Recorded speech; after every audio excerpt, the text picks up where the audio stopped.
We got the story from Fox News. Teen takeover terrorizes Chicago as hundreds of teenagers destroy property and attack tourists. So Saturday. So, weekend. Look, I'd love to go in on that joke with you, my friend, but no. Chicago, worse than normal? I just saw, this is nuts. I've seen estimates of hundreds to thousands of teenagers romping through the city, jumping on cars, setting vehicles on fire, smashing windows. Just today it was reported they tried breaking into the Art Institute. It's only April too. And it's only April. I mean, summer's going to get wild. Yeah. And it's happening in LA. But so I don't know. And the Art Institute, I have to imagine, has probably got billions of dollars worth of art in there. And if they got in, it would have been like history being ransacked. Apparently, I don't know how it went down, but they're trying to break in, and two of the teens got shot. Gunshots ring out, everyone scatters. There's no reason. This is not a protest. They're not pissed off about anything. This is just societal and cultural breakdown of people rampaging through the cities. There's these videos. I can't even play these videos for you on YouTube. That's how crazy it is. There's videos. There's a woman standing in a doorway at a building doing nothing. They run up, grab her, and just start mercilessly beating her for no reason. Yo, it's getting crazy. Just grabbed her by the head, New and mayor? you could see people just hooking. No reason. Right? No. Yeah. New mayor in charge yet? I don't think he's in charge yet. Not in charge yet, right? But I'm pretty sure he did come out and he said it's not constructive to vilify the group of rowdy teens that torched cars in rampage organized on social media. You know what though? I mean, it's horrifying to see what's happening it's happening in LA too. And it's probably coming to a city near you. But I got to be honest. I mean, I'm happy for the people of Chicago. I'm very happy. I mean, that woman, I don't know her personally, but there's a very strong possibility she voted for this. You Look, so I'll put it this way. I know. Nobody should be attacked. It shouldn't happen. And this lady is an individual. I don't blame her for any of this. But as a body of citizens, Chicago has been under Democrat control for over 100 years. And all of this stuff. So you made the joke another Saturday because of the perception of what Chicago is. Having grown up there, I've certainly seen similar things to this, but never this bad. Okay. And at this point now, I'm like, I'm not surprised. This is the trajectory of the city. You keep voting for this stuff over and over again. Don't be surprised. The new mayor-elect says, don't demonize them. It's not constructive. I don't understand how anybody could be shocked that this is happening in Chicago. I mean, there's already a culture that looting and rioting has no consequences. There hasn't been accountability in that city in a very long time. You can even see what the mayor-elect is saying doesn't take accountability. And the other part of his statement, I read that he was saying something along the lines of how you can't blame these kids because this is a city that doesn't have enough opportunities for them. It is the left's fault that there's not opportunity there, because why would any company want to be located in Chicago where they're going to have their buildings down, they're going to be robbed, there's going to be shootings every day, they're losing money, but then you're upset when they leave Chicago, even though you've done nothing to protect them. You're always demonizing them. You're always saying that they need to pay more in taxes. You have not made the city of Chicago a place that any business would want to be, or a place that any business could survive, and now you're shocked that the kids there, quote unquote, don't have enough opportunity. It's like on purpose. And this was happening during 2020 riots in Minnesota, right? Businesses would get looted and shut down, or bricks through the window, and then stores that people need to go to be able to get supplies, things that actually matter, whether it's groceries, things like that, baby formula, and then nobody can get to them for days at a time while they're either repairing what's going on there, or they're just simply waiting out the riots to end. And it doesn't ever click in their brain that in a lot of ways, when you live in the city, I wasn't even living in Minneapolis at the time. I was in the outskirts. I was in West St. Paul, and this stuff was still happening. And you understand that this is going to keep happening unless you learn to vote in people who are willing to put into place different policies, or at the very least, keep them in jail and not just let them out on bail right away. That's what they're doing. And if you look back at the old videos of the looting and rioting that happened, look very closely at those videos. You will be hard pressed to find someone stealing eggs or a pack of chicken or something that they need to put food on the table, or even blankets for their kids to stay warm. No, they're stealing TVs, they're stealing AirPods, they're stealing all these things that they don't need and saying it's in the name of reparations. But they're not doing this for anything productive. It's just complete selfishness with no accountability. Remember when AOC said they're looting because they need bread? Yeah. And everyone's like, have you seen a video of them looting? Dude, they're stealing shoes. Now you can argue they need shoes, Yeah. but like they're stealing good shoes. And You the know, like, counters they're are not- still full of bread. Nobody even took the bread. Did you They walk see past the bread. Did you see the video of the lady who asked for the $1,000 and said, "This is my Rosa Parks moment" at the Target? What? No. Okay. what is it? Did you see this? No. Okay, so this lady basically says like she wants to get her stuff for free and starts like harassing the lady who works at the Target or whatever. And the security guard, she starts yelling at the security guard and backs the security guard up into his office, and the dude just knocks her out. Wow. And then she got arrested because she got in everyone's face and got physical. This is where we're going, man. And she called it her Rosa Parks moment and said that the groceries for reparations for. I feel like all of these policies put forth by Democrats are actually intended to harm Democrats. And then you get these Democrat voters being like, for some reason, Republicans keep voting against their own interests. And it's like, dude, the social welfare policies are actually ruining the economic standards, ruining families, making things worse. They want you to sterilize and abort your kids. I don't think they like you very much. I think their policies are intent on making your life worse. And you look at what's going on in Chicago.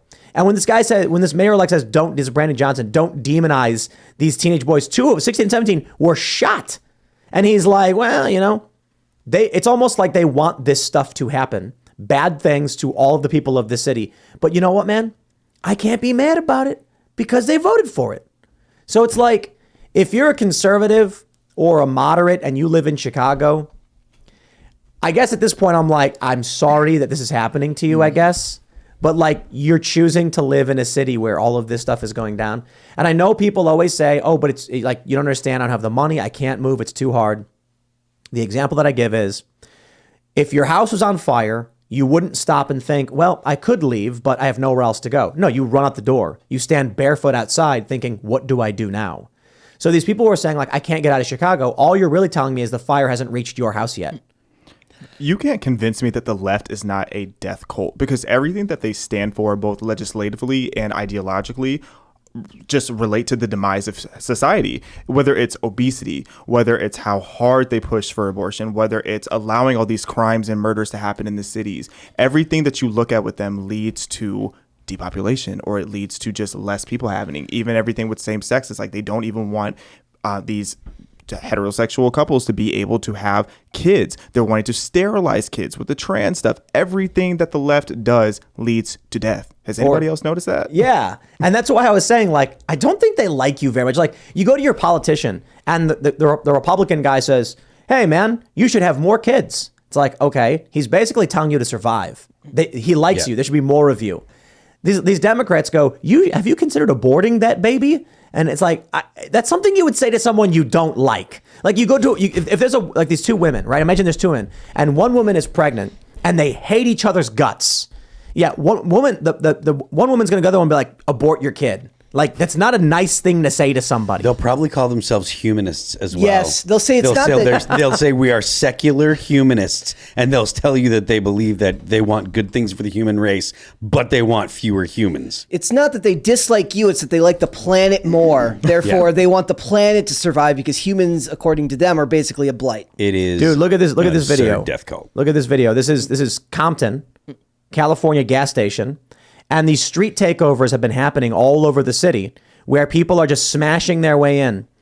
Just, that's it. Welcome to life in Los Angeles, and this is similar to Chicago. The crazy thing is, there's like this video of one dude just like smacking a bunch of condoms off a shelf and into the air. And it's like, he's not looting, dude. It's not even ransacking. It's rampage. And all it takes is one person that decides they want to be violent. Like, they could be all looters except for one dude that's just like, all right, I'm going to go in there and I'm going to break the guy, the person working behind the counter's face open.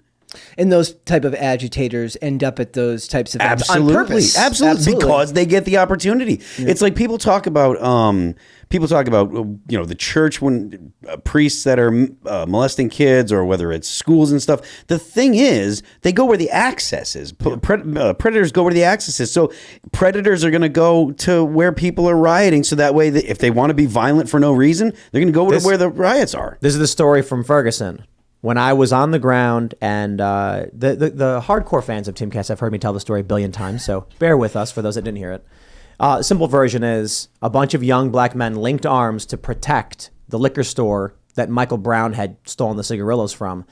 And when they were interviewed by a guy from Al Jazeera, he's like, why are you protecting the store? They said, the people who are looting and burning down these stores don't live here. Our community is being destroyed right now. I remember watching across the street, a bunch of people ran in, smashed windows, started stealing stuff from a bunch of stores. And the locals who lived there were begging for help to stop the rioting. But people from other neighborhoods said, now's our chance, and came in and started stealing and destroying things. And then leftists wrote an article saying, in defense of looting. And all of these white liberals come out and said, the reason that they're rioting and looting in their own neighborhood is because they're resisting the bourgeoisie and the elites. And I'm like, bro, I was there. The people who lived there were begging for help to stop the looting of their neighborhood. Like, nobody wants their gas station burned down. Nobody wants their local food court burned down. It's the people who don't live there who are stealing everything they can and then fleeing. And the left was coming in and cheering for it. And people that don't live there making excuses for the people that are coming into town stealing. I gotta say, I really do think that a lot of these liberal leftist types are actually overtly white supremacist and just pretending not to be. Because think about what they've done. Remember that video where the two white women are vandalizing property in a black neighborhood and the two black girls are like, stop destroying our neighborhood. And like, don't worry, we're doing it for you. Yeah. Like, come on, man. Insane. If take the context out of this and say, just go up to any leftist, any of one of your liberal friends, not leftist, but like a liberal friend, and say, if you saw two white people destroying a black neighborhood, what would you think? Because I'll tell you what a conservative would think. They're like, oh, Antifa again, huh? Because we get it. Because people on the right, people, libertarian, I don't mean to imply I'm conservative. I'm saying people who are post-liberal, who are libertarian, freedom faction, I like to call it, have been paying attention to the news and see this incessant white liberal rampaging in black neighborhoods that happened especially in 2020. And then they come out and they say, we're here to support you. And then they burn down your grocery store. Yeah, sorry, I don't believe you. I think you might just be a white supremacist in the classical sense. They destroy your neighborhood and they run off businesses, but they are here to help, guys. When they write a book called In Defense of Looting, I think it's a book now. Yeah, it is. I'm like, I gotta think that you're actually just a white supremacist who wants to go and ruin the. You know, they talk about the bombing of Black Wall Street. You familiar with this? Mm-hmm. Was it Tulsa? I think it was. I believe so. And what am I supposed to think about what they're doing? When you see two white women destroying black businesses and they say, don't worry, doing it for you. I'm kind of like, I don't know. It feels a whole lot like that, you know, what Democrats have always done. You know, I just don't believe you. And here we are today. This is what they do. They claim they fight for you, but they actively harm you. Not that Republicans are doing a whole lot for Republicans, mind you, but still. One of the weirdest things back when I was in the BLM culture and at some of these protests, I would say, and to be clear, I never looted and I never rioted. I always thought that was insane, but I would try to point out some of the things that were really weird to me. Like when I would watch the looting happening, I would watch it on Twitch and I would see white, I'm assuming Antifa members, breaking into these buildings in these predominantly black neighborhoods. And I would ask myself, I'm like, why are white people going in and destroying these black owned businesses and then saying that it's for racial justice? I didn't understand it. But when I would bring those type of things up at the rallies, people would turn to me and be like, oh, either you're all in or you're all out. Like, I would just be shut down. Like, it was not a conversation. When I would bring up, like, there's so many white people here, it's like, how many of them are stealing and saying it's in the name of reparations? It was the weirdest thing to me that nobody was willing to actually point out all the black communities being destroyed. Yeah. Is part of that just because they feel like they need to organize and they need to do something, therefore, if they're not allowed to criticize it, they just have to accept it for them? Well, I think that's definitely a big part of it. And I think part of it was they knew that what they were fighting for wasn't as concrete as they wanted it to be. So the second you start poking any holes into BLM and that entire narrative that the woke left had and still has, things start to crumble apart. So they don't want any holes poked in it at all. It's you have to believe in every single thing that they say or you're kicked out of the cult. And they shut you down if you do try to speak about it anyways. Absolutely. Yeah. I mean, you see that currently there's a kerfuffle on the left about Anna Kasparian. She made some remarks about her disliking birthing people. She doesn't want to be called a birthing person. Yeah, I think that was the phrase. Or a person with a womb. Shocking. I caught a stream. Sitch and Adam were doing a stream talk. They were covering a bunch of left left-leaning people, some people from the Surfs, and Matt Binder was on there, and they were just tearing her down, like just saying she's not allowed to say this, like really making it clear that it was unacceptable that she had stepped out of line and had expressed a dissenting opinion. It just absolutely aghast, and they went on, and apparently there was 2 different streams where these 5 or 6 people were going at her. So it's not a surprise to hear that at all. And it's something that I think that the left has a significant problem with, the fact that you can't have a dissenting opinion. We're going to have one of those guys on the show, I think, not this week, maybe in a week or two. Mm-hmm. A big lefty Twitter personality.